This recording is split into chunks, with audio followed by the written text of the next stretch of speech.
Skip tracing tayo mga buddy.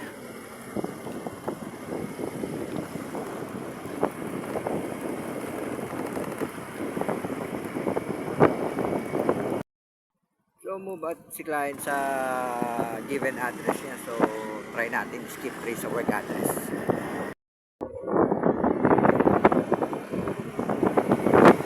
Finders keepers sa laban.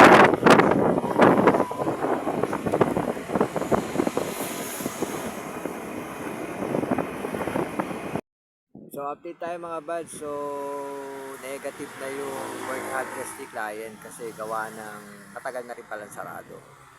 And then konting info, ano to, write off. So ibig sabihin matagal nang hinahanap din talaga. So sa aking paglalakbay, meron ako napansin. Ayan si tropang baka. Tapos meron ako napansin isang tulay.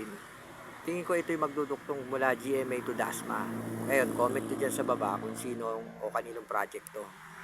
Malamang kilala nyo to. Big time to, big time.